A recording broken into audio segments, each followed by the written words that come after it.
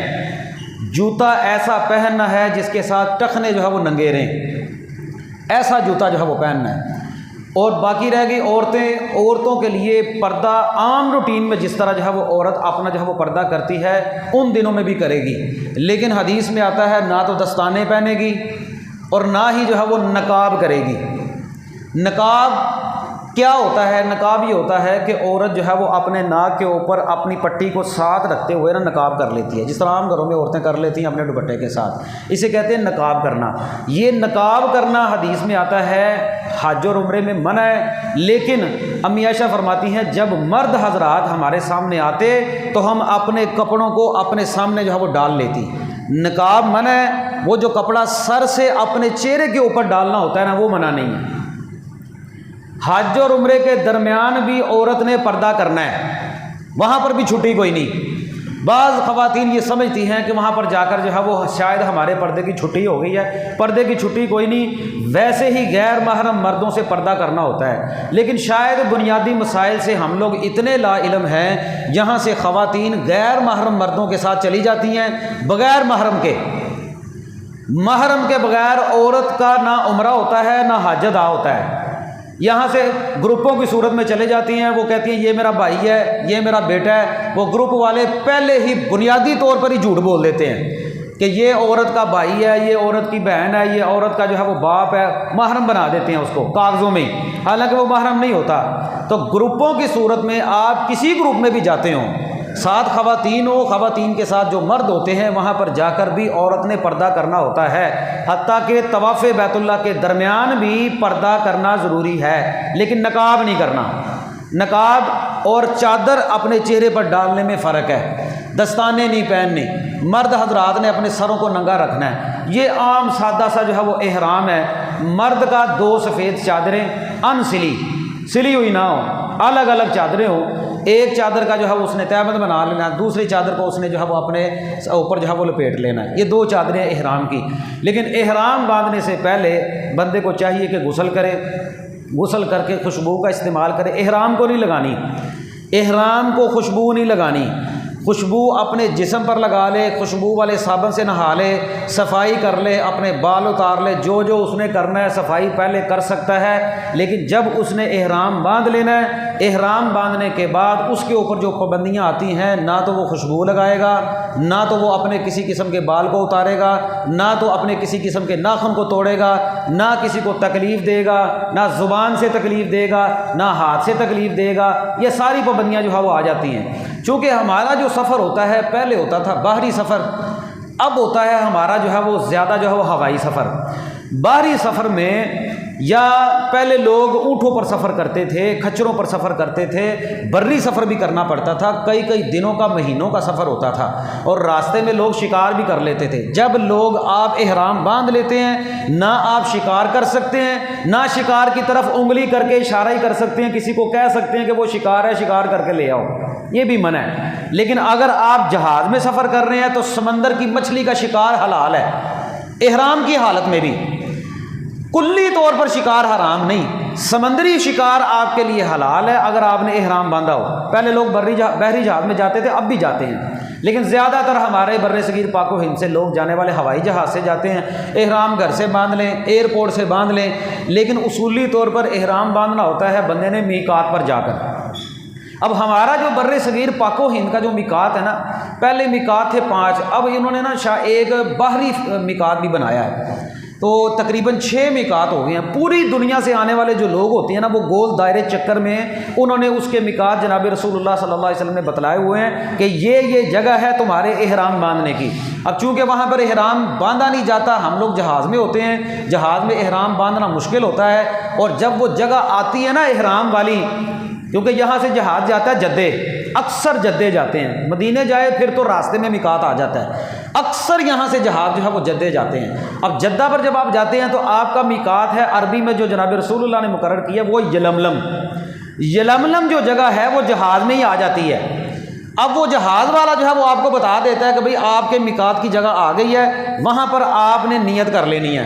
اے اللہ، وہ آپ نے زبانی نیت کرنی ہے، لبیک عمرتن یا لبیک حجتن، اے اللہ میں حج کے لیے حاضر ہو رہا ہوں، یا اللہ میں عمرے کے لیے حاضر ہو رہا ہوں۔ وہاں پر نیت کرنی ہے، زبان سے نیت کرنی ہے، یہ جناب رسول اللہ سے ثابت ہے نیت کرنا۔ پھر آپ نے تلبیہ کہنا وہاں پر، لبیک اللہم لبیک لبیک لا شریک لک لبیک ان الحمد والنعمت لک والملک لا شریک لک۔ یہ تلبیہ آپ نے پکارنا ہے جب آپ میقات والی جگہ پر آ جائیں۔ اب آپ اس جگہ سے گزر گئے ہیں، ایئرپورٹ پر آپ چلے گئے ہیں، ایئرپورٹ پر جانے کے بعد اب آپ کو اگر ضرورت محسوس ہوتی ہے، آپ تھک چکے ہیں یا گرمی زیادہ ہے، پریشانی زیادہ ہے، آپ احرام کے باوجود نہانا چاہتے ہیں، غسل کرنا چاہتے ہیں، آپ کو گرمی لگ رہی ہے، آپ سر کو دھونا چاہتے ہیں، آپ منہ ہاتھ دھونا چاہتے ہیں، تو آپ دھو سکتے ہیں۔ احرام کو اس کے اوپر کسی قسم کا کوئی اثر نہیں پڑے گا۔ آپ کے جسم پر خارش ہو رہی ہے، جسم پر خارش بھی کر سکتے ہیں۔ آپ اپنے داڑھی کا خلال کر رہے ہیں، خلال کرتے ہوئے کوئی ایک دو بال ٹوٹ کر جو ہے وہ ہاتھ میں آ جاتے ہیں، وہ جان بوجھ کر نہیں توڑے آپ نے۔ آپ سر کا مسح کر رہے ہیں، سر پہ خارش کر رہے ہیں، کوئی بال خود بخود ٹوٹ گئے ہیں، عورتیں کنگھی کر رہی ہیں، خود بخود ٹوٹ گئی ہیں، جان بوجھ کر آپ نے نہیں کیا، کوئی دو چار بال ٹوٹ گئے ہیں، تو اس کے اوپر کسی قسم کا کوئی جو ہے وہ خون اور کوئی دم لازم نہیں آتا، کسی قسم کی کوئی قدغن نہیں۔ پھر آپ جاتے ہیں وہاں پر، آپ کو گرمی لگتی ہے، آپ جو ہے وہ کہتے ہیں کہ بھئی میں نے چھتری استعمال کرنی ہے، اکثر لوگ چھتری استعمال کرتے ہیں۔ اب تو حرم میں اس سال انہوں نے ایک بہت بڑی چھتری کا انتظام کیا ہے، اب وہ ہو سکتا ہے اس سال نصب بھی ہو جائے۔ بہت بڑی چھتری انہوں نے صرف طواف بیت اللہ کے لیے، جو جگہ خالی تھی نا وہاں پر بڑی گرمی ہوتی ہے، مکے کی گرمی بڑی مشہور ہے، حالانکہ بڑے اے سی انہوں نے لگائے ہوئے ہیں، لیکن پھر بھی بڑی گرمی ہے۔ نیچے جو ہے وہ سنگ مرمر ہے، پتھر گرم نہیں ہوتا، اس کے باوجود جو ہے وہ گرمی بڑی ہے۔ تو اگر اپنی بندہ چھتری استعمال کرنا چاہے، یا اس کے علاوہ بندہ جو ہے وہ کوئی اپنے جو ہے وہ احرام پر کوئی بیلٹ وغیرہ باندھ لے، اس کے اندر بھی کسی قسم کی کوئی ممانعت نہیں، بندہ بیلٹ بھی استعمال کر سکتا ہے، اپنی جو ہے وہ خارش بھی کر سکتا ہے، بندہ چھتری بھی استعمال کر سکتا ہے۔ احرام کی جو پابندیاں ہیں وہ یہ ہیں، ناخن نہیں کاٹنے، بال نہیں کاٹنے، تکلیف نہیں دینی، کسی کو پریشان نہیں کرنا، دھکم پیل نہیں کرنا، زبان سے ہاتھ سے کسی کو تکلیف نہیں دینی۔ سب سے پہلا کام جو ہوتا ہے، آپ اللہ کے فضل و کرم سے چلے جاتے ہیں بیت اللہ میں۔ جب آپ حرم میں داخل ہو جاتے ہیں، عمرہ کرنے کا طریقہ یہ ہوتا ہے، نیت آپ کر چکے ہیں، آپ تلبیہ پکار رہے ہیں، جب آپ بیت اللہ میں داخل ہوتے ہیں تو بیت اللہ کے ایک کونے میں حجر اسود جو ہے وہ نصب ہے، حجر اسود پتھر ہے ایک۔ اب حجر اسود پر جا کر آپ کا طواف جو ہے وہ شروع ہوتا ہے۔ طواف کرنے کے لیے طریقہ یہ ہوتا ہے، آپ نے کرنا ہے استباء۔ استباء کہتے ہیں کہ اپنے دائیں کندھے کو ننگا کرنا ہے۔ آپ کی جو چادر ہے، اس چادر کو آپ نے اپنے دائیں کندھے کے نیچے سے لپیٹ کر بائیں کندھے کے اوپر ڈال دینا، یہ ہوتا ہے استباء۔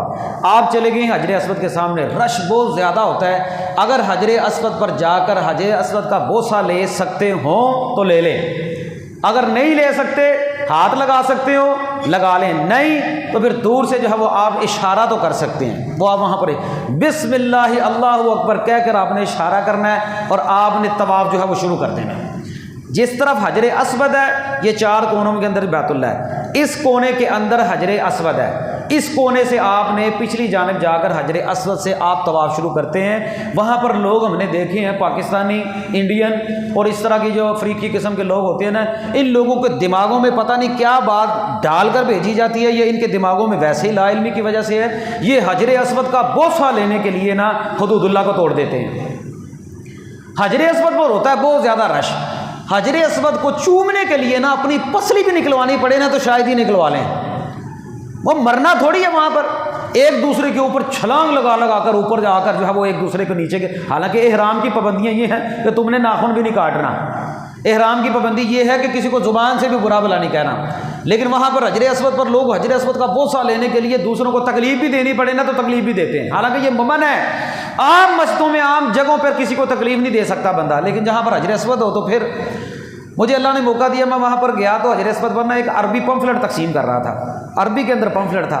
اب پمفلٹ کے اندر نا وہاں پر حد تھی بیت اللہ کے بارے میں، عمرہ کے بارے میں، مرد و زن کے، عورتوں اور مردوں کے پردے کے بارے میں، بھئی علیحدہ علیحدہ ہو جاؤ، طواف تم نے صرف کرنا ہے، ان کی مجبوری ہے، ورنہ نماز کے لیے وہ عورتوں کو الگ کر دیتے ہیں، مردوں کو الگ کر دیتے ہیں، لیکن طواف کے لیے دھکم پیل اتنی ہوتی ہے کہ مردوں میں عورتیں اور عورتوں میں مرد آپس میں جو ہے وہ لگ رہے ہوتے ہیں۔ یہاں پر عام بازاروں سے بھی بری حالت بعض دفعہ ہو جاتی ہے حجر اسود کے اوپر، اگر انہوں نے کوئی ترتیب نہ لائن نہ بنائی ہو تو لوگ ایک دوسرے کے اندر جو ہے وہ اس طرح جو ہے وہ آپس میں لگ رہے ہوتے ہیں کہ بندہ حیران ہو جاتا ہے۔ وہ عربی بیچارہ پمفلٹ تقسیم کر رہا ہے، ان کو کچھ کہہ رہا ہے، اب ان کو کیا پتہ عربی میں وہ کیا کہہ رہا ہے۔ وہ میں نے اسے پمفلٹ لیا، پمفلٹ پڑھا، میں نے اسے کہا، مجھے کہنے لگا پاکستان، میں کہا جی پاکستان، پاکستانی میں کہتا فی پاکستان جوز، یہ جو کام مرد اور عورتیں یہ پاکستانی کر رہے ہیں، ایک دوسرے کے دھکم پیل اوپر نیچے جو ہے وہ چڑھے ہوئے ہیں، یہ پاکستان میں جائز ہے؟ میں نے کہا لا جو یہ تو جائز تو نہیں ہے، شرعن تو نہیں جائز ہے۔ کہتا ہے تو پھر یہ اس طرح کی حرکتیں کیوں کر رہے ہیں؟ کہتا ہے کلو پاکستانی مجنون، یہ سارے پاکستانی پاگل ہیں، یہاں پر ان کو پتہ ہی نہیں ہے، ان کو شرعی مسئلے کا پتہ نہیں، میں ان کو بتا رہا ہوں، پھر یہ ایک دوسرے کے ساتھ اوپر نیچے چڑھے ہوئے ہیں۔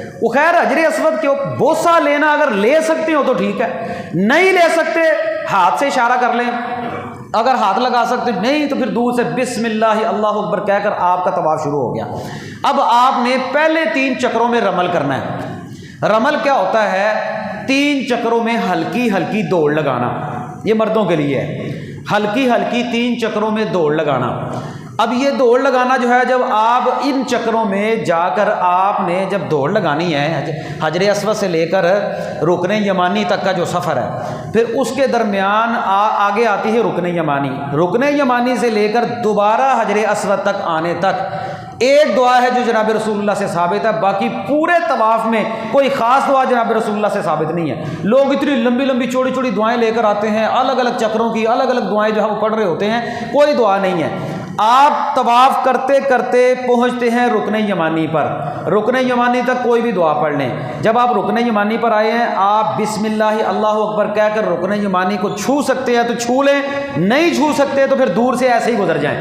ایک کام اور کرنا ہے، رکن یمانی سے لے کر حجر اسود تک ایک دعا پڑھنی ہے، وہ جناب رسول اللہ پڑھا کرتے تھے، وہ ہے ربنا آتنا فی الدنیا حسنہ وفی الآخرۃ حسنہ وقنا عذاب النار۔ حجر اسود سے آپ شروع ہوئے، دوبارہ حجر اسود تک آنے تک آپ کا ایک چکر پورا ہو گیا، دوسرا چکر پھر آپ نے اسی طرح لگانا ہے، تیسرا چکر پھر آپ نے اسی طرح لگانا ہے۔ پہلے 3 چکروں میں رمل ہے، پھر باقی 4 چکر آپ نے اسی طرح پورے کر لینے ہیں۔ ٹھیک ہو گیا، یہ ہو گیا 7 چکر۔ یہ انشاءاللہ کلی طور پر جو سمجھ ہے نا، یہ وہاں پر جا کر آتی ہے، لیکن میں پھر بھی چلے کہ ایمان تازہ ہو جائے، کیونکہ اسلام کا ایک رکن ہے، ہمیں پتہ چل جائے کچھ نہ کچھ۔ وہاں پر آپ نے جب طواف کرنا ہے، 7 چکر آپ کے پورے ہو گئے ہیں، آپ طواف کرنے کے بعد چلے جائیں اللہ کا نام لے کر اشارہ یا مقام ابراہیم پر، بیت اللہ کی دوسری سائڈ پر مقام ابراہیم ہے۔ مقام ابراہیم وہ مقام ہے، وہاں پر وہ پتھر رکھا ہوا ہے جس پر جناب ابراہیم علیہ الصلوۃ والسلام نے چڑھ کر نا بیت اللہ کو تعمیر کیا تھا، انہوں نے جالیوں میں رکھا ہوا ہے۔ وَاتَّخِذُوا مِن مَّقَامِ إِبْرَاهِيمَ مُصَلًّى، قرآن کہتا ہے مقام ابراہیم کو مصلی بناؤ، وہاں پر نماز پڑھو۔ 2 رکعت نماز آپ کو مقام ابراہیم کے پیچھے جگہ مل جائے، یا پھر اس کے پیچھے کسی جگہ پر بھی آپ کو جگہ مل جائے، وہاں پر 2 رکعت نماز ادا کر لیں۔ پھر اس کے بعد آپ وہاں پر جائیں، زمزم پئیں، انہوں نے سہولت کی خاطر کولروں میں جو ہے وہ زمزم رکھا ہوتا ہے، زمزم پئیں، اور زمزم تھوڑا پی کر جو ہے وہ اپنے سر پر بھی ڈالیں، تھوڑا سا اپنے سر، یہ بھی جناب رسول اللہ کی سنت ہے۔ اب دوبارہ اگر ہو سکے تو دوبارہ پھر حجر اسود کا اگر استلام کریں، لیکن اگر رش ہو تو چھوڑ دیں۔ حجر اسود کا استلام اگر ہو جائے تو پھر بیت اللہ کے دروازے اور حجر اسود کے درمیان جو جگہ ہے، یہ بیت اللہ ہے، یہ حجر اسود ہے، اس کے درمیان جو جگہ ہے نا وہ ملتزم ہے۔ بیت اللہ کا جو دروازہ ہے اور بیت اللہ کے دروازے کے درمیان جو حجر اسود ہے نا، آپ ویڈیو نکال کر دیکھ لیجئے گا، آپ کو پتہ چل جائے، اسے کہتے ہیں ملتزم۔ جناب رسول اللہ فرماتے ہیں ملتزم پر کی جانے والی دعا اللہ رد نہیں کرتا، اور نبی پاک صلی اللہ علیہ وسلم وہاں پر آتے اور اپنے پیٹ کو اور اپنے چہرے کو، جسم کو جو ہے وہاں پر رگڑتے اور ساتھ دعا بھی کرتے، وہاں پر آپ آ کر ملتزم کے ساتھ بھی چمٹ گئے۔ یہ اگر ممکن ہو سکے تو دوبارہ زمزم پینے اور سر پر ڈالنے کے بعد واپس آئیں، اگر نہیں تو پھر سیدھے دوسری طرف صفا مروہ کی طرف نکل جائیں۔ صفا مروہ 2 پہاڑیاں ہیں، صفا بھی اور مروہ بھی۔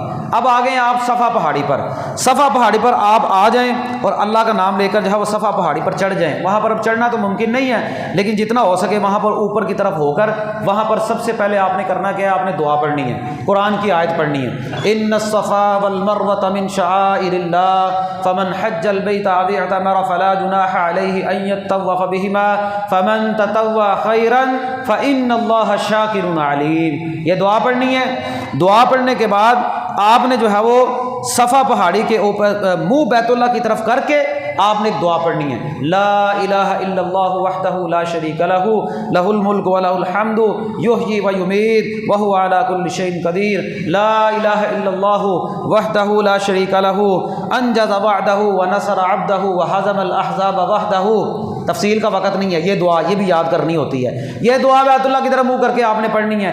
پھر آپ نے ہاتھ اٹھا کر بیت اللہ کی طرف منہ کر کے دعا کرنی ہے، ہاتھ اٹھا کر، ایک طرف صفا پہاڑی ہے، صفا پہاڑی سے بیت اللہ نظر آتا ہے، آپ نے بیت اللہ کی طرف منہ کر کے ہاتھ اٹھا کر لمبی لمبی دعا کرنی ہے۔ ایک بار یہ عمل ہو گیا، پھر آپ نے دوسری مرتبہ پھر ویسے ہی کرنا ہے، پھر آپ نے پڑھنا ہے ان الصفا والمروۃ من شعائر اللہ فمن حج البیت او اعتمر فلا جناح علیہ ان یطوف بہما فمن تطوع خیرا فان اللہ شاکر علیم۔ یہ کر لیا ہے، پھر اس کے بعد پھر آپ نے بیت اللہ کی طرف منہ کر کے لا الہ الا اللہ وحدہ لا شریک لہ جو میں نے پہلے دعا بتائی ہے، پھر ہاتھ اٹھا کر دعا کرنی ہے۔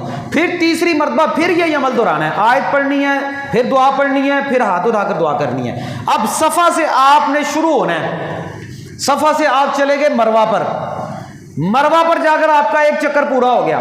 کئی لوگ صفا پہ سے جا کر مروہ، پھر مروہ سے دوبارہ واپس صفا پر آ کر کہتے ہیں اب ایک چکر پورا ہوا ہے۔ نہیں، صفا پہاڑی سے مروہ پہاڑی پر آپ جائیں گے، ایک چکر پورا ہو گیا۔ اب مروہ پہاڑی پر جا کر پھر آپ نے وہی کام کرنا ہے، ان الصفا والمروۃ من شعائر اللہ فمن حج البیت او اعتمر فلا جناح، یہ دعا پڑھنی ہے۔ پھر لا الہ الا اللہ وحدہ لا شریک لہ، یہ دعا پڑھنی ہے، انجز وعدہ ونصر عبدہ، پھر آپ نے ہاتھ اٹھا کر دعا کرنی ہے۔ 3 مرتبہ پھر یہ عمل دہرانا ہے۔ پھر آپ نے صفا مروہ سے صفا کی طرف، پھر صفا سے مروہ کی طرف، پھر مروہ سے، اسی طرح آپ نے جو ہے وہ چکر آپ نے 7 پورے کر لینے ہیں۔ ان چکروں کے درمیان ایک کام آپ نے یہ کرنا ہے کہ وہاں پر کچھ سبز لائٹیں انہوں نے لگائی ہوئی ہیں، اب تو سہولت ہی بڑی ہو گئی ہے نا۔ مروہ صفا سے مروہ کی طرف جاتے ہوئے، مروہ سے صفا کی طرف آتے ہوئے انہوں نے 2-3 بلڈنگیں بنا دی ہیں، درمیان میں انہوں نے سبز لائٹیں لگا دی ہیں۔ جو سبز لائٹ آتی ہے نا، وہاں پر مرد حضرات ہلکا ہلکا جو ہے وہ دوڑتے ہیں، ہلکا ہلکا صفا اور مروہ کی طرف جاتے ہوئے۔ یہ کام بھی کرنا جناب رسول اللہ صلی اللہ علیہ وسلم سے ثابت ہے۔ یہ آپ کی صحیح ہوگی۔ صحیح کرنے کے بعد اب آپ نے کرنا کیا ہے، آپ اپنے سر کی ٹینڈ کروا لیں یا اپنے سر کے سارے بال منڈوا دیں، مشین پھروا دیں۔ یہ نہیں کہ تھوڑے سے بال ادھر سے کاٹ دیے تو کام ہو جائے گا، نہیں، یہ طریقہ درست نہیں ہے۔ یا تو سارے سر کے بالوں کو برابر کر دیں یا ٹینڈ کروا دیں، ٹینڈ کروانا افضل ہے۔ اور عورتیں کیا کریں گی، عورتوں نے اگر زیادہ چوٹیاں مینڈیاں بنائی ہو، ہر مینڈی سے تھوڑے تھوڑے بال کاٹ دیں گی، اور اگر چوٹی ایک ہی بنائی ہو، پیچھے بال اپنے سارے بالوں میں سے پیچھے سے پکڑ کر کوئی ایک پوٹے کے برابر تھوڑے سے بال پکڑ کر جو ہے وہ کاٹ دیں۔ اب آپ حلال ہو چکے ہیں، آپ کا عمرہ جو ہے وہ پورا ہو چکا ہے۔ حج تمتع کرنے والا بندہ یہاں سے جو لوگ اب جا چکے ہیں نا، وہ کوئی مدینے چلا جاتا ہے، کوئی مکے میں چلا جاتا ہے، کوئی جدے میں چھوڑ دیتے ہیں، جہاں پر وہ ٹھہراتے ہیں نا، آپ جا کر پہلے عمرہ کر لیں۔ عمرہ کرنے کے بعد آپ ہیں آزاد ہیں، آپ آزاد ہیں۔ حج تمتع کا فائدہ یہ ہوتا ہے کہ احرام کی جو پابندیاں تھیں نا، وہ پابندیاں گئی ختم، وہ پابندیاں نہیں ہیں۔ آپ کی بیوی بھی آپ کے اوپر حلال ہو گئی ہے۔ اس سے پہلے جب آپ نے احرام باندھا تھا، آپ کی بیوی بھی آپ کے اوپر حرام تھی، حتیٰ کہ بوس و کنار بھی نہیں کر سکتا بندہ۔ اسی لیے میاں بیوی جو الگ کمرے میں رہتے ہیں، جا کر خصوصی دھیان رکھنا ہے ان باتوں کا کہ کوئی احرام کی حد جو ہے وہ ٹوٹے نہ، ورنہ جو ہے وہ عمرہ اور حج خراب ہو جائے گا۔ اب آپ آزاد ہو گئے۔ اب لوگ کرتے کیا ہیں وہاں پر، کچھ لوگ تو یہ کرتے ہیں کہ وہ عمرے پہ عمرہ کرتے ہیں، عمرے پہ عمرہ۔ وہ جاتے ہیں مسجد عائشہ کے اندر، احرام باندھا، عمرہ کر لیا، کہ کوئی 70 عمرے کر رہا ہے، کوئی 100 عمرے کر رہا ہے، کوئی کہتا ہے میں اتنے عمرے کیتے رہے۔ بار بار عمرے کرنا یہ جناب رسول اللہ سے ثابت نہیں ہے۔ نبی پاک نے اپنے ایک سفر میں ایک ہی عمرہ کیا ہے، ایک سفر میں ایک ہی عمرہ کیا ہے۔ میں یہ سمجھتا ہوں بہتر طریقہ یہ ہے کہ آپ وہاں پر بیت اللہ کا نفلی طواف کریں، بیت اللہ کے اندر فرض نمازیں پڑھیں۔ یہ ان عمروں سے بہتر ہے جو وہاں پر لوگ بار بار جا کر اپنے ٹینٹ کے اوپر ٹینٹ کرتے رہتے ہیں۔ اور کرتے کیا ہیں لوگ، سامنے بیت اللہ ہے، مکہ ٹاور کے اندر گھومتے رہتے ہیں۔ وہ مکہ ٹاور ایڈا وڈا ہونا بنا چھڑیا، تسی مہینہ بھی گھومتے رہو تو تسی باہر نہیں آن لگے۔ وہ اللہ کے بندو یہاں سے جاتے ہو مکہ ٹاور دیکھنے کے لیے، چلو دیکھنا منع نہیں ہے، لیکن مکہ ٹاور کے چکروں میں نماز چھوڑ دینا، فرض نماز 1 لاکھ نماز کا ثواب ہے۔ بازاروں میں گھومتے رہنا، اور کچھ نہیں تو کھجورا لین ٹر جاندے نے، کنیاں کو لے لو گے، کوئی مسلے لینڈ ہو جاتا ہے، کوئی تسبیحاں لینڈ ہو جاتا ہے ہمارے ہاں، اور کچھ جو ہے وہ زیادہ تر لوگ اپنی جو ہے وہ سیلفیوں کے اندر چل پڑتے ہیں۔ تو یہ ساری چیزیں جن کے ساتھ بندے کے اخلاص کے اندر کمی آتی ہو اور جن کے ساتھ نیکیوں میں کمی آتی ہو، بندہ کوشش کرے وہاں پر 5 وقت کی نماز باجماعت ادا کرے۔ اب آ جائیں، یہ آپ کا عمرہ ہو گیا ادا، عمرہ کرنے کے بعد اللہ کے فضل و کرم سے آپ کا وقت آ گیا 8 ذو الحجہ۔ 8 ذو الحج کو حج کا ٹائم شروع ہو جاتا ہے۔ اب 8 ذو الحج کو کیا کرنا ہے، آپ نے اپنے گھر سے جہاں سے انہوں نے آپ کو مکے میں ٹھہرایا، کہیں پر ٹھہرایا، آپ احرام باندھ لیں۔ احرام باندھ لیا ہے، کوشش کریں زور کے بعد ہو جائے، لیکن اگر زور سے پہلے آپ نے احرام باندھ لیا، پابندیاں وہی احرام والی ساریاں جو عمرے میں نے آپ کو بتائی ہیں۔ پھر آپ نے کیا کرنا ہے، تلبیہ کہنا ہے، تلبیہ لبیک اللہم لبیک لبیک لا شریک لک لبیک۔ یہ 8 سے لے کر 10 تاریخ تک، جب تک بڑے شیطان کو کنکریاں نہیں ماری جاتی، کنکریاں مارتے ہوئے تلبیہ روکنا ہے، ورنہ تلبیہ جاری رہتا ہے۔ ہر ٹائم تلبیہ پکارنا ہے، لبیک اللہم لبیک لبیک، یہ بار بار پڑھنا ہے۔ تلبیہ آپ کہہ رہے ہیں، پھر ظہر سے پہلے آپ مینا چلے جائیں۔ زور سے پہلے، اگر قریب ہے تو زور کے بعد مان لیں، زور سے پہلے مینا چلے جائیں۔ آپ وہاں جا کر آپ نے ظہر کی نماز، عصر کی نماز، مغرب کی نماز، عشاء کی نماز، یہ اپنے اپنے وقت پر حاجیوں نے قصر کر کے پڑھنی ہوتی ہے۔ یہ قصر سفر کی وجہ سے نہیں پڑھنی ہوتی، یہ جناب رسول اللہ کی سنت ہے۔ جس طرح عام دنوں میں ہم پوری نماز پڑھتے ہیں، نبی پاک نے حج کے دنوں میں قصر پڑھی ہے۔ یہ ہر ایک نے پڑھنی ہوتی ہے، جو مکے والے ہیں وہ بھی پڑھیں گے۔ یہ قصر نماز پڑھنی ہوتی ہے، جو نبی پاک کا طریقہ ہے، اپنے اپنے وقت پر پڑھنی ہے۔ پھر اگلے دن آپ نے فجر بھی 9 تاریخ کی مینا میں ہی پڑھنی ہے۔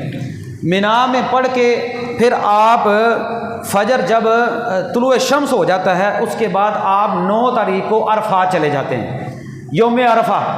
عرفات کا جو دن ہوتا ہے نا، عرفے کا جو دن ہوتا ہے، ہمارے ہاں جو حاجی عرفے میں حاضر نہیں نہ ہوتے، ان کے لیے جناب رسول اللہ نے بتلایا کہ عرفے کا روزہ رکھو، 2 سال کے گناہ معاف ہوتے ہیں۔ لیکن جو حاجی عرفے کے میدان میں پہنچ جاتے ہیں، انہوں نے روزہ نہیں رکھنا ہوتا۔ یہ عرفات کے میدان میں چلے گئے، فجر کی نماز پڑھی مینا میں، پھر اس کے بعد سورج طلوع ہوا، پھر حاجی جو ہے وہ چلے جاتے ہیں عرفات کے میدان میں۔ اب عرفات کے میدان میں کوشش کریں مسجد نبوی میں چلے جائیں۔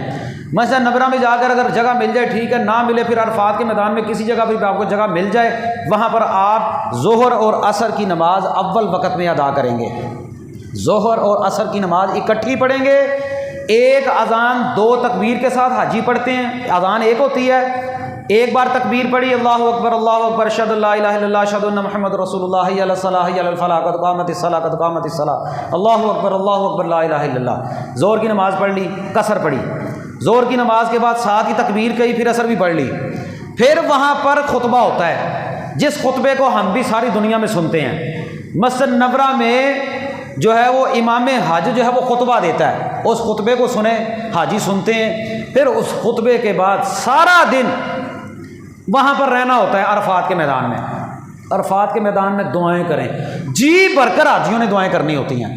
قبولیت کا وقت ہوتا ہے۔ اللہ کے نبی صلی اللہ علیہ وسلم نے عرفات کے میدان کی دعا بھی بتلائی ہے، لا الہ الا اللہ وحدہ لا شریک لہ لہ الملک ولہ الحمد وہو علی کل شیء قدیر۔ یہ دعا بار بار کثرت کے ساتھ وہاں پر پڑھیں۔ پھر جب مغرب کا وقت ہو جائے، مغرب کی نماز ادا کیے بغیر، مغرب کی نماز ادا کیے بغیر وہاں پر نہیں پڑھنی۔ آگے جا کر آپ نے مزدلفہ میں وہاں پر جا کر مغرب اور عشاء کی نماز جو ہے وہ اکٹھی کرنی ہوتی ہے، قصر اور اکٹھی۔ یہاں پر ایک مسئلہ اور ذہن کے اندر رکھ لیں، اللہ کے نبی فرماتے ہیں الحج یوم عرفہ، عرفے کے دن کا حج ہے۔ جو بندہ عرفات کے میدان میں نہیں نہ ہوا، وہ اس بندے کا حج نہیں۔ یہ بندہ طے کر لے اور سمجھ لے اس بات کو کہ میں عرفات کے میدان میں ہوں، عرفات کے میدان سے باہر تو نہیں۔ لوگ اس پہاڑی پر چڑھ جاتے ہیں، وہ جو جہاں پر حضرت آدم علیہ السلام کو اللہ تعالیٰ نے اتارا تھا، وہ نشان بنا ہوا جبل رحمت پر چڑھ جاتے ہیں۔ کوئی پہاڑوں پر چڑھنا کوئی ضروری نہیں ہوتا۔ عرفات کا سارا میدان جہاں پر بڑا وسیع میدان ہے، لاکھوں حاجی وہاں پر ہوتے ہیں۔ اگر مسجد نبوی میں جگہ مل جائے ٹھیک ہے، نہ ملے تو عرفات کے کسی حصے میں ٹھہر جائیں۔ جو بندہ عرفات کے میدان میں چلا گیا ہے اور جو بندہ لیٹ ہو گیا ہے، عرفات کے میدان میں ایک بندہ 9 تاریخ سے لے کر اگلے دن فجر کی نماز تک بھی پہنچ جائے گا نا، تو انشاءاللہ اس کا حج ادا ہو جائے گا۔ مغرب کی نماز کے بعد وقت ختم نہیں ہوا، عرفات کے میدان میں ایک حاجی مغرب کی نماز کے بعد جاتا ہے، فجر کی نماز سے پہلے اگلی جو رات ہے اس رات میں بھی پہنچ گیا نا تو انشاءاللہ اس کا حج جو ہے وہ ادا ہو جائے گا۔ جناب رسول اللہ صلی اللہ علیہ وسلم نے اس بارے میں اس کی وضاحت فرما دی ہے، تفصیل کا وقت نہیں ہے۔ بہرحال عرفات کے میدان میں پہنچنا ضروری ہوتا ہے۔ اگر آپ پہلے پہنچ گئے ہیں تو پھر مغرب اور عشاء کی نماز آپ نے چلے جانا ہے مزدلفہ۔ مزدلفہ جا کر آپ نے جو ہے وہ وہاں پر مغرب اور عشاء کی نماز ادا کرنی ہے۔ پھر جو ہے وہ رات ساری مزدلفے میں گزاریں، آرام کریں۔ جو لوگ کمزور ہیں، کوئی بیمار ہیں، بوڑھے ہیں، کوئی عورتیں ہیں، وہ آدھی رات کو ہی اگلے دن کے لیے جو ہے وہ مینا چلے جائیں 10 تاریخ کے لیے، کیونکہ 9 تاریخ پوری ہو گئی ہے۔ لیکن نہیں تو پھر اگلے دن آپ نے 10 تاریخ کو نماز فجر مزدلفہ میں ادا کرنی ہے۔ مزدلفہ میں ادا کرنے کے بعد جب روشنی ہو جائے پھر مینا میں چلے جانا ہے۔ یہ ہو گئی 10 تاریخ۔ اب 10 تاریخ ہمارے ہاں یہاں پر ہوتا ہے عید کا دن، عام لوگوں کے لیے عید کا دن ہوتا ہے، جبکہ حاجیوں نے اس دن 4 کام کرنے ہوتے ہیں۔ 10 تاریخ کو حاجی 4 کام کرتے ہیں، عید کی نماز نہیں پڑھتے حاجی۔ حاجیوں کے لیے عید کی نماز نہیں ہے، عید کی نماز عام لوگوں کے لیے ہے۔ حاجی جو ہے وہ 10 تاریخ کو 4 کام کرتے ہیں۔ کیا؟ پہلا کام، جب چاشت کا وقت ہو جاتا ہے نا، انہوں نے مزدلفے سے 7 کنکریاں اٹھانی ہیں، مزدلفے سے اٹھا لیں یا مینا سے ہی اٹھا لیں، ہلکی ہلکی چھوٹی چھوٹی چنے کے برابر 7 جو ہے وہ کنکریاں اٹھانی ہیں آپ نے۔ 7 کنکریاں، کئی لوگ کنکریاں پکڑ کر ان کو دھوتے رہتے ہیں، صاف ستھرا کرتے رہتے ہیں، ان کو جو ہے وہ صابن لگاتے ہیں، کوئی کچھ کہتا ہے، کوئی دم کرتا ہے، یہ عجیب و غریب سلسلے ہیں۔ بس کنکریاں اٹھانی ہیں، وہ ایک علامت ہے۔ جناب رسول اللہ صلی اللہ علیہ وسلم نے 10 تاریخ کو چاشت کے وقت بڑے شیطان کو 7 کنکریاں ماری، بڑے شیطان کو 7 کنکریاں ماری۔ اب کنکریاں کس طرح مارنی ہیں؟ کنکریاں بندہ خود بھی مار سکتا ہے، اگر کوئی ضعیف ہے، بیمار ہے، نہیں وہاں پر جا سکتا، رش زیادہ ہے، کسی کو اپنا وکیل بنا لے، لا یار میری بھی 7 مار دے، وہ وہاں پر کوئی کھڑا بندہ ہو تو مار دے۔ اب یہاں پر پاکستانی وہاں پر جا کر باز نہیں آتے، یہ تو لے گئے نا ایڈے ایڈی اٹاں تے ایڈے ایڈے روڑے تے جتیاں لے گئے، تیری ایسی دی تیسی شیطانہ تو سانو تنگ کرنا ہے، اینجی ہوندہ نا جی اللہ تعالیٰ سارے ہم لائیے اتھے تے سارے جا کے ویکھیا جے نظارے، یہ بات کسی جگہ تے بھی نہیں آتے۔ ایسی لا علمی ہے کہ اللہ کے بندو سنت طریقے کے مطابق لاکھوں روپیہ لگایا آپ نے، اتنے کہڑا کوئی شیطان کھلوتا ہے، تسی انہوں فیر مارو، کام ہی مکاؤ ہاں تسی، اتوں لائیو ہاں پسٹل بھر کے انہوں فیر ہی مارو، جان چھٹے، ساڑھی جان چھٹے، کتے سیاپا پایا، سانو نیکی نہیں کرن دینا کوئی، وہ وہاں پر شیطان نہیں، وہ تو ایک علامت ہے۔ حضرت ابراہیم علیہ السلام کو آیا تھا وہ تنگ کرنے کے لیے، وہ ورگلانے کے لیے، نبی پاک صلی اللہ علیہ وسلم نے حضرت ابراہیم کی سنت پر وہاں پر آپ نے طریقہ بتا دیا۔ چاش کے وقت جناب رسول اللہ نے 10 تاریخ کو وہاں پر کنکریاں ماری، وہ کنکریاں آپ جو ہے اس طرح پکڑ کے اس طرح پھینک دے، وہ وہاں پر جانی چاہیے، اور انہوں نے ایسا نظام بنا دیا ہے، آپ کنکری پھینکیں وہ خود بخود چلی جاتی ہے، گہرائی بنا دیا انہوں نے، اونچائی سے گرا دیں، کسی جگہ بھی گرا دیں، کنکریاں جو ہے وہ ماری جاتی ہیں۔ 7 کنکریاں جو ہے وہ مارنی ہیں۔ ایک کام یہ پہلے دن 10 تاریخ کو صرف بڑے شیطان کو کنکریاں مارنی ہیں، بس ایک کام یہ کرنا ہے، اور 7 اللہ اکبر کہنا ہے۔ پھر اس کے بعد 10 تاریخ کو آپ نے دوسرا کام قربانی کا کرنا ہے، قربانی کا۔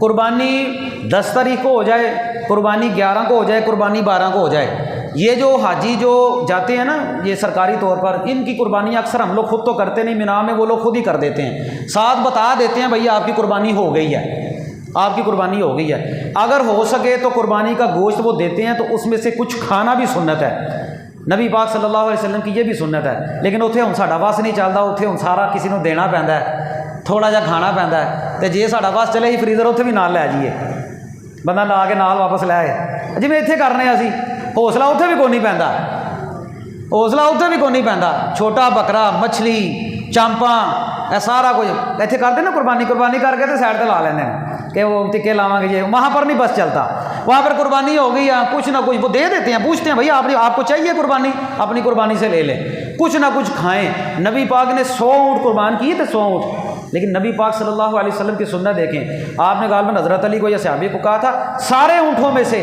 کچھ تھوڑا تھوڑا لے آؤ، تھوڑا تھوڑا لے آؤ، ایک بوٹی 2 بوٹیاں جو ہے وہ لے آئے، ایک ہنڈیا پکائی، بس اتنا کام تھا، نبی پاک صلی اللہ علیہ وسلم نے اتنا سا گوشت کھایا۔ اور ہمارا جو ہے وہ جو اندر ہی راضی نہیں ہوتا، اتنا گوشت کھاتے ہیں تو ایک ہانڈی کھان تو بعد یقین کرو تھکتے ہیں، جو لائٹاں جاندیاں نے نا کہ سارا لینا تو سٹ دینے ہیں، پھر بعد جو خراب ہو جاتا ہو۔ بہرحال وہاں پر دوسرا کام قربانی کا ہوتا ہے، جس طرح ہم لوگ قربانی کرتے ہیں 10 تاریخ کو حاجیوں نے بھی قربانی کرنی ہوتی ہے۔ تیسرا کام جو اچھا ایک یہاں پر مسئلہ یہ بھی سمجھ لیں، جو حج تمتع کرنے والا بندہ ہوتا ہے نا، ایک ہوتا ہے حج افراد والا جو میں نے شروع میں آپ کو بتایا، جو اکیلا حج کرنے والا بندہ ہوتا ہے نا اس پر قربانی نہیں ہے۔ جو حج قران کرنے والا بندہ ہوتا ہے نا اس پر قربانی ہے، جس نے حج اور عمرہ اکٹھا کیا احرام کھولے بغیر۔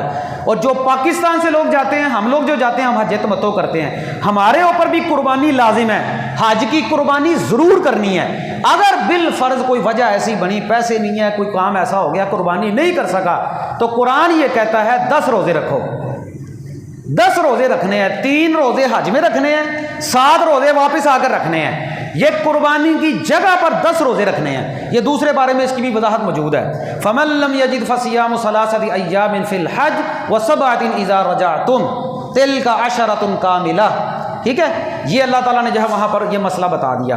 اب قربانی ہوگی دوسرا کام، تیسرا کام کرنا ہے وہ ہے ٹینڈ کروانا۔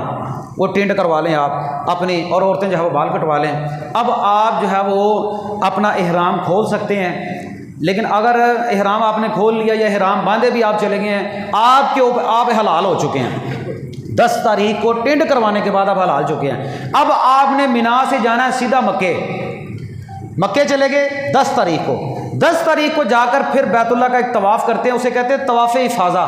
یہ بھی حاجیوں پر ضروری ہوتا ہے، طواف افاضہ کرنا ہے۔ طواف افاضہ کرنے کے بعد پھر وہی طریقہ جو عمرے میں تھا، طواف کرنے کے بعد مقام ابراہیم پر جانا ہے، 2 رکعتیں ادا کرنی ہے، پھر وہی طریقہ طواف کرنے کے بعد پھر زمزم پئیں، پھر سر پر پانی ڈالیں، پھر وہی طریقہ چلے جائیں صفا مروہ کی طرف، صفا مروہ کی سعی بھی کرنی ہے۔ 10 تاریخ کو یہ 4 کام کرنے ہوتے ہیں۔ بڑے شیطان کو کنکریاں مارنی ہوتی ہیں، قربانی کرنی ہوتی ہے، ٹینڈ کروانی ہوتی ہے، اور چوتھا کام ہوتا ہے کہ آپ نے وہاں پر جو ہے وہ طواف کرنا ہوتا ہے، طواف افاضہ۔ یہ 10 تاریخ بھی گزر گئی، یعنی کہ ہمارا عید کا دن بھی گزر گیا۔ اب آ گیا 11 تاریخ۔ 11 تاریخ کو آپ جب 10 تاریخ کو رات آپ نے مینا میں گزارنی ہے، 10 کو ہی رات آپ چلے گئے ہیں، 11 تاریخ کی جو رات آتی ہے نا وہ مینا میں آپ جا کر گزاریں گے، اور مینا میں جا کر آپ جو ہے پھر زوال کے بعد اگلے دن جب 11 تاریخ ہوتی ہے، پہلے دن 10 تاریخ کو نبی پاک نے چاش کے وقت کنکریاں ماری تھی، اگلے دن 11 تاریخ کو نبی پاک نے زوال کے بعد کنکریاں ماری ہیں۔ یہ کوئی آسان کام نہیں ہے حج کرنا، یہ سمجھ لیں طریقہ۔ اللہ تعالی ہم سب کو لے جائے وہاں پر 11 تاریخ کو جب سورج زائل ہو جاتا ہے، یعنی کہ ظہر کا ٹائم شروع ہوتا ہے، جب زوال کا ٹائم، زوال کے ٹائم کے بعد سورج زائل ہو جاتا ہے، پھر نبی پاک صلی اللہ علیہ وسلم نے 7 کنکریاں ماری۔ 7 کنکریاں ترتیب کے ساتھ مارنی ہیں، اب تینوں کو مارنی ہیں، پہلے چھوٹے شیطان کو، پھر اس سے بڑے شیطان کو، پھر اس سے بڑے شیطان کو، 7 کنکریاں مارنی ہیں، باری باری مارنی ہیں، بسم اللہ اللہ اکبر کہہ کر مارنی ہیں۔ پھر ہر بار ایک چھوٹے شیطان کو 7 کنکریاں مارنی ہیں، مار کر پھر آپ نے بیت اللہ کی طرف منہ کر کے آپ نے دعا کرنی ہے۔ پھر آپ درمیانے شیطان کی طرف آئے ہیں، 7 کنکریاں بسم اللہ اللہ اکبر کہہ کر ماری ہیں، پھر آپ نے جو ہے وہ بیت اللہ کی طرف منہ کر کے دعا کرنی ہے۔ پھر بڑے شیطان کو کنکریاں مارنی ہیں، پھر اس کے بعد دعا کوئی نہیں ہے۔ ٹھیک ہو گیا، یہ 11 تاریخ بھی آپ کی گزر گئی۔ اسی طرح بالکل 12 تاریخ کو بھی کرنا ہے، زوال کے بعد چھوٹے شیطان کو، پھر اس سے بڑے شیطان کو، پھر اس سے بڑے شیطان کو۔ اب کچھ بندے، قرآن کہتا ہے فَمَن تَعَجَّلَ فِي يَوْمَيْنِ فَلَا إِثْمَ عَلَيْهِ۔ اگر کوئی بندہ واپس جانا چاہتا ہے، وہ کہتا ہے ٹھیک ہے بھائی میں حج جو ہے وہ کرتا، میرا پورا ہو گیا ہے، غروب سے پہلے نکل گیا تو نکل گیا، سورج غروب ہونے سے پہلے ٹھیک ہے چلا جائے، جا کر طواف کرے اور گھر چلا جائے۔ اگر نہیں، سورج وہاں پر غروب ہو گیا، پھر 13 تاریخ کو زوال کے ٹائم کے بعد پھر اسی طرح کنکریاں مارنی، یہ طریقہ افضل ہے۔ قرآن کہتا ہے اگر بڑی جلدی ہے کسی کو تو 12 کو مغرب سے پہلے چلا جائے کنکریاں مار کے، لیکن اگر سورج وہیں پر غروب ہو گیا کنکریاں مارتے مارتے، پھر اگلے دن 13 کو زوال کے بعد کنکریاں مار کے پھر جو ہے وہ جائے، اور پھر جانے سے پہلے طواف وداع کرے۔ 13 تاریخ کو طواف وداع کرنا ہوتا ہے حاجیوں نے، جو آخری کام ہوتا ہے حج کا۔ یہ حج ہو گیا مکمل، مبارک ہو، سارے حاجی ہو گئے ماشاءاللہ۔ میرا خیال ہے چلو ایمانداری نہ دسیا جائے، ایمانداری نہ، اب میں پورا ہفتہ مغز ماریا اے طریقہ دسنا سے تمہیں، ایک آسان کام نہیں حج کرنا تے حج دسنا، پہلے انہوں سمجھنا پہنتا ہے۔ یہ آپ نے طریقہ، کئی لوگ جنہوں نے حج کیا ہوا ایمان تازہ ہو گیا، جنہوں نے نہیں کیا اس سے پہلے آپ نے حج کا طریقہ یہ سیکھا کسی سے؟ پتہ سی تو بس اتنا پتا کہ وہاں پر حج کا خطبہ ہوتا ہے، اتنا ہی پتہ نا. حالانکہ یہ طریقے یہ جاننا ہمارے لیے ضروری ہے. جی میں پاسپورٹ بنا کے رکھنے ہیں نا کہ یار کسی ٹائم بھی باہر جانا پا سکتا ہے, تو پاسپورٹ اس نیت نہ بنایا کرو کسی ٹائم بھی انشاءاللہ مینوں جانا پا سکتا ہے انشاءاللہ. تے جے کسی نو طریقہ نہیں نہ سمجھ آیا وہ انج کرو مینوں نال لے جایا جے. صحیح ہے, میں صحیح طریقہ دساں گا انشاءاللہ, بالکل غلط طریقہ نہیں دساں گا, بالکل یہی طریقہ دساں گا انشاءاللہ. تو تہاڈا بھی حج ہو جائے گا تو میری موج لگ جائے گی انشاءاللہ. اللہ تعالی ہم سب کو بیت اللہ کے اندر بھی اکٹھا کر دے. اللہ یہ حج کے دن ہیں, بڑے خوش نصیب ہیں وہ لوگ. یہاں پر ہمارے بھی ایک حاجی صاحب گئے ہیں, وہ حاجی اسلم صاحب پچھلے ہفتے گئے ہیں. باقی بھی جو لوگ جانے کی تیاری میں ہیں, اور کیڑا کیڑا چل رہا ہے ماشاءاللہ, حج کے لیے کوئی جا رہا ہے ماشاءاللہ, تیاری کریں. میں نے یہ بات پہلے بھی بتلائی ہے, زندگی میں ایک بار حج کرنا ضروری ہے, ایک بار. اگر اللہ توفیق دے تو بار بار حج کریں. یقین جانے وہاں پر جا کر بندے کی زندگی بدل جاتی ہے, وہاں پر منظر ہی بدل جاتا ہے. کیونکہ دو کپڑے ہوتے ہیں, انسان کہتا ہے کہ یار یہی زندگی ہے, یہی سارا کچھ ہے. بندہ اللہ کے ساتھ لوگ لگاتا ہے, اور قربان جائیں ان عرفات کے میدان میں حاضر ہونے والے لوگوں کے لیے ان کی فضیلت کتنی ہے. اللہ تعالیٰ جھانکتے ہیں اور کہتے ہیں میں نے معاف کر دیا جتنے بھی لوگ یہاں پر آئے ہوئے ہیں.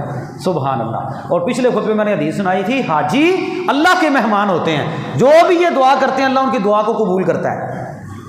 اللہ کا نام لے کر زندگی میں ایک مرتبہ حج ضرور کریں.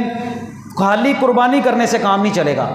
ہمارے پاس کاروبار ہے, گھر ہے, ضرورت کی چیزیں موجود ہیں, سب کچھ ہے. اس کے علاوہ لوگوں کے پاس پلاٹوں کے پلاٹ پڑے ہوئے ہیں, لیکن ان کو بیچ کر حج نہیں کرتے. اللہ کے مجرم نہ بنیں, موت کسی وقت بھی آ سکتی ہے, اس سے پہلے حج کر لیں. ایسا نہ ہو کہ اللہ کے ہاں اس کا جواب دینا پڑ جائے.